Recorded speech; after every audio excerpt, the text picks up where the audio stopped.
श्रीमद् भागवत कथा में श्री हरि की महिमा का अमृतपान सुनने के लिए आयोजित कलश यात्रा में भक्ति से सराबोर भक्तों का उत्साह नजर आया।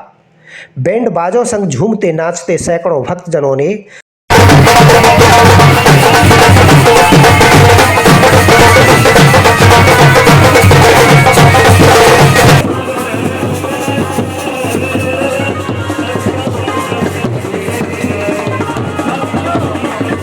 सिर पर मंगल कलश लेकर संपूर्ण क्षेत्र में भ्रमण किया। पीतांबर परिधान में श्रृंगारित महिलाएं श्री हरि के भजनों की भक्ति में डूबी नजर आईं। कलश यात्रा में शामिल श्रद्धालुओं का जगह जगह पुष्प वर्षा कर स्वागत किया गया। महारानी बाग स्थित ब्रह्माणी मंदिर से विधि विधान के साथ कलश यात्रा का शुभारंभ हुआ। अवधपुरी चौराहा, हनुमान मंदिर तिराहा, संगम विला, कृष्णा बाग में भ्रमण करते हुए कलश यात्रा ने पुनः कथा स्थल पर पहुंचकर विराम लिया, जहां वैदिक मंत्रोच्चारण के साथ कलशों की स्थापना की गई। आयोजन समिति के पदाधिकारियों डॉक्टर जी.एस. राणा, अनीता राणा, संयोजक डॉक्टर अरुण प्रताप सिंह और व्यासपीठाचार्य दिनेश दीक्षित ने बताया कि 7 दिवसीय श्रीमद् भागवत कथा में 23 से 29 नवंबर तक प्रतिदिन महारानी बाग स्थित पार्क में दोपहर 2 बजे से शाम 6 बजे तक कथा की अमृत वर्षा की जाएगी। ये श्रीमद् भागवत का दिव्य और भव्य और ऐतिहासिक कार्यक्रम होने जा रहा है। ये भक्ति को, प्रभाव को बढ़ाने के लिए, क्यों जिस हृदय में भक्ति महारानी प्रवेश कर जाती है तो हृदय के सारे आतंकवादी काम, क्रोध, मोह, लोभ सारे नष्ट हो जाते हैं। तो सबसे मुख्य उद्देश्य है यहाँ पर भक्ति के प्रभाव को बढ़ाना। दूसरा, उससे भी ज़्यादा महत्वपूर्ण यह है भक्ति क्या है, इसके बारे में लोगों को जैसे भक्ति ज्ञान की पराकाष्ठा है, भक्ति भगवान की प्राण बल्लवा है और भक्ति जिस चीज़ में मिल जाती है वो काया पलट कर देती है।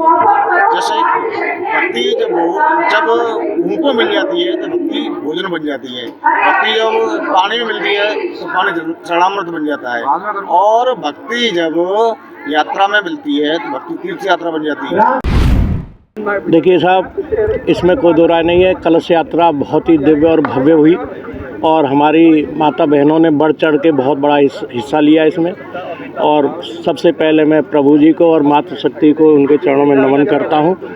और मैं ये इतनी दिव्य और भव्य कलश यात्रा जो मैंने यहाँ देखी, इतनी जो भारी संख्या में जो भक्तगणों का जो वेग था, भाव थे, वो उमड़ पड़ा और निश्चित तौर पे जो बहुत ही बड़ा कार्यक्रम हो रहा है और हम सब बड़े आनंदित हैं, खुश हैं। और श्रीमद् भागवत कथा का जो है कल से 23 तारीख है, कल से शुरुआत हो जाएगी। भागवत कथा 2 बजे से लेकर के 6 बजे तक की कथा होगी। सभी भक्तगण आए, उनसे निवेदन है और कथा का श्रवण करें, ज्ञान का आनंद लें और हम सभी को जो है अनुग्रहित करें। यहाँ पे बहुत भव्य रूप में भागवत का पाठ होने जा रहा है। जो हमारे दिनेश जी हैं, व्यास जी, वो कथा सुनाएंगे सबको, भक्तगणों को। कल से, आज कलश यात्रा थी 22 तारीख को, और कल से बिल्कुल प्रॉपर रूप से कथा सुनाई जाएगी 23 तारीख से। और आज कलश यात्रा संपन्न हुई, बहुत अच्छे से संपन्न हुई। औरतों ने उसमें मातृशक्ति ने बढ़ चढ़कर हिस्सा लिया। आप जैसा कि देख सकते हैं, सभी पीले रंग के वस्त्रों में सुसज्जित हैं माताएं, बहनें, और सभी बहुत उत्साहित हैं 7 दिन के प्रोग्राम्स को लेकर। इसमें कृष्ण जन्म, गोवर्धन पूजा, 56 भोग, सभी तरीके के प्रोग्राम का जैसे जैसे रूपरेखा बनेगी वैसे वैसे अपडेट कर देंगे।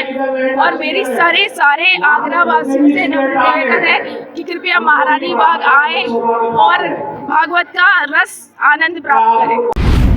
बहुत अच्छी है महारानी बाग की तरफ से ये भव्य भागवत कथा का आयोजन हो रहा है, ये बहुत अच्छा हो रहा है। कितने कलश इसमें उठाए गए? करीब 251 के करीब होंगे। कितनी महिलाएं इसमें सम्मिलित थी? करीब 300 महिला करीब। महारानी बाग में आज जो कलश यात्रा निकाली गई है, उसके बाद 2 बजे से 6 बजे तक भव्य कथा सुनाई जाएगी व्यास जी की, और 7 दिन ये चलेगी। और इसका आयोजन बहुत बड़े लेवल पर किया गया है और यहाँ अवधपुरी क्षेत्र के लोगों का सहयोग प्राप्त के संयोजन से इस आयोजन का समापन 7वें दिन।